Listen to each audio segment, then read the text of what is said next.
Good morning, my brothers and sisters. Good morning, Father. We are now in the 22nd Sunday in Ordinary Time. So in our readings today, it is obvious that we are telling, or Jesus telling us about humility. We are reminded of the importance of humility in our Christian life. And we are invited to remain humble like the Lord. In our first reading, in the book of Sirach, it says, we should conduct our affairs with humility because God has favored us in our humility. Kung minamahal daw ng tao ang nagbibigay sa kanya ng regalo, ano ang kanyang hangad kundi siya ay merong kapalit. Pero ang Diyos ay natutuwa sa mga taong mapagkumbaba. Ang Diyos ay natutuwa sa taong mapagkumbaba. At ayaw niya ang taong mayabang. Kasi ang taong mayabang ay nasisiyahan lamang sa kanyang sarili, habang ang taong mapagkumbaba ay natutuwa kahit na siya ay hindi mapansin. Sino naman ang hindi nagmamahal sa isang taong nagbibigay? Pero sa unang pagbasa, mas minamahal ang mapagkumbaba. Kaya humble yourself the more and you will find favor with God. Hindi lamang tao ang natutuwa sa isang taong mapagkumbaba, kundi higit sa lahat, ang Diyos ang natutuwa sa taong mapagkumbaba. When you a person who is humble, we feel happy for that person. Tayo natutuwa sa isang mapagkumbabang tao. Pero sa isang mayabang na tao, tayo, iniiwasan natin sila kasi nayayabangan tayo sa kanila. Baka tayo ay lilipad sa sobra nilang pagkamahangin. Minsan, iniwasan natin sila dahil sa kastindi ng kanilang kayabangan. Pinapakita nila kung ano ang meron sila. Kaya nga, hindi attractive sa Diyos ang pagiging mayabang. Ang attractive sa Diyos ay ang pagiging humble, mapagkumbaba. And in the gospel, Jesus is telling us, as he narrates a parable about attending a banquet, Jesus is reminding all of us not to think highly of ourselves. Kasi minsan, sa isang handaan, tingin natin tayo ay talagang para doon sa upuan na yon. Kaya nga sabi ni Jesus, huwag mong hangarin na ikaw ay makakaupo doon sa VIP or sa mga nakalaan para sa mga bisitang pangdangal. Kaya nga, hangarin mo na ikaw ay makaupo doon muna sa likod. Minsan sa atin dito, we go sit the side between the electric fan when there is aircon or at the back kasi minsan tayo ay late or minsan tayo ay hindi na tayo, ayaw nating makita ni Father na nasa loob tayo ng simbahan. Kaya nga, we deserve or we should not be ourselves to be a deserving person sa harap.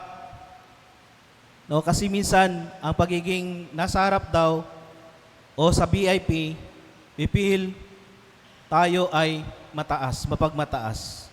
Kaya huwag masyadong mataas ang tingin sa ating sarili. Ilagay mo palagi ang iyong sarili sa tamang lugar. Avoid the sense of entitlement. As Jesus told His disciples, the mentality of I deserve this and that, dapat ibigay sa akin ito sapagkat I deserve this. And that is being pride. Magpataas. Kung masyadong believe sa sarili, mataas ang tingin sa sarili. Mapapahiya yan sila sa susunod na mga aral ng ating Panginoon. Kaya in our second reading, it talks of the glory of the kingdom in honor in the kingdom of God, which is to remember to the world that Jesus humbled himself through his dying in the cross. So, another lesson in our gospel today, in the second part, when you are holding a dinner or a meal or a banquet, you must invite only those who cannot repay you. For example, the crippled, the blind, the poor. Kung tayo daw ay naghahanda, dapat yung mga taong hindi tayo kayang pagbayaran, no? In replace na tayo ay repaid. Instead, invite the crippled, the poor, those have no capacity to invite you back because they're unable to pay. You will be repaid in the resurrection, in our second or in the second coming of our Lord. In our death, sa ating kamatayan, we will be repaid by God. Kaya nga, sa ating handaan, wag daw basta-basta lang tayo maghanda dahil naghanda tayo para tayo din ay paghandaan ng iba. Kapag tayo din nag-invite, wag yung mga taong kaya tayong i-repaid.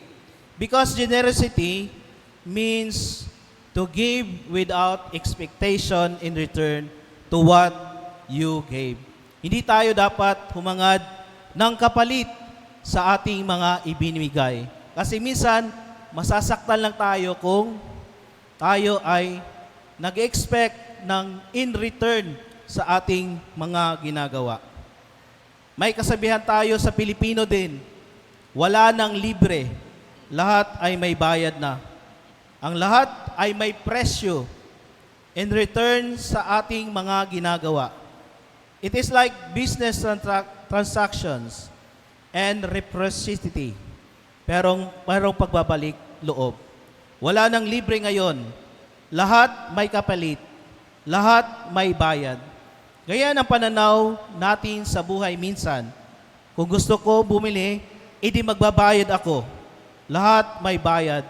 Lahat may kapalit. Ito ang kultura meron tayo ngayon sa mundong ngayon. And for example, is the corruption that we experience this August. Kailangang August, merong ghost project na nangyari. So, ano ba ang corruption?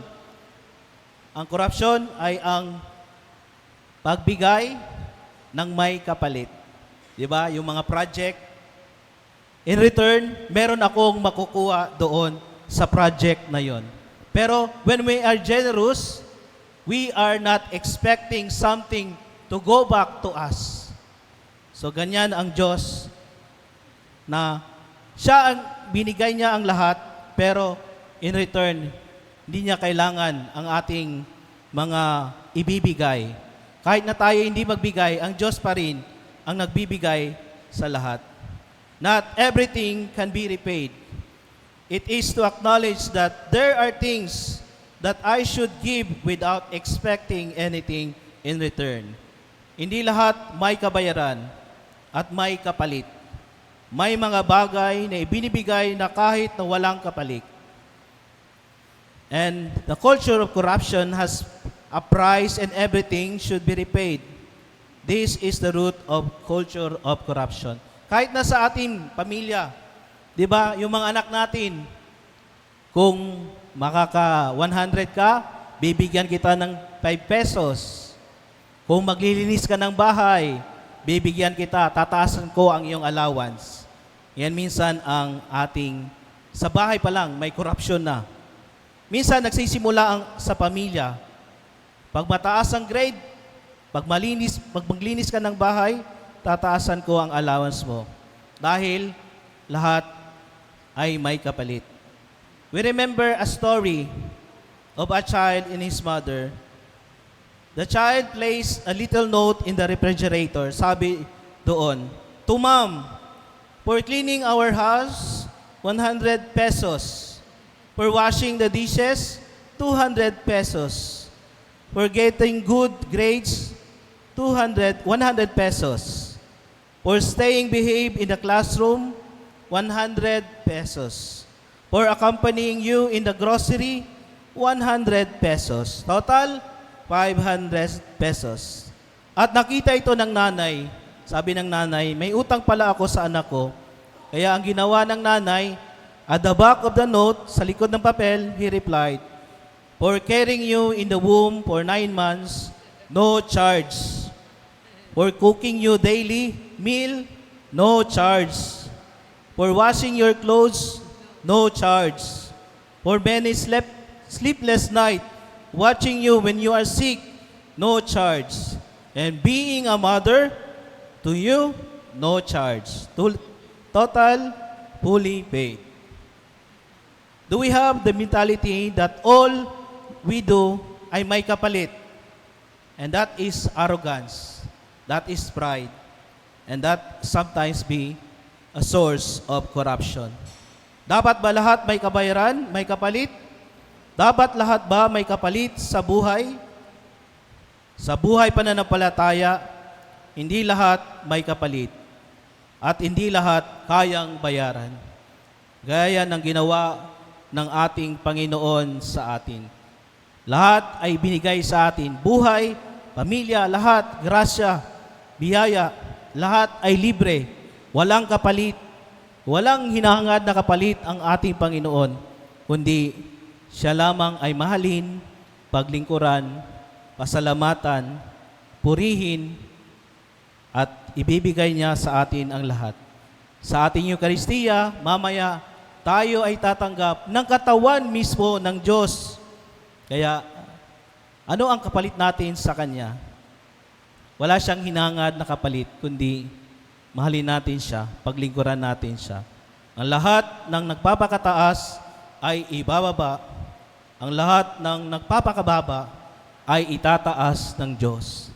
Lahat ay kalugod-lugod sa Diyos, sa taong mapagkumbaba. Amen.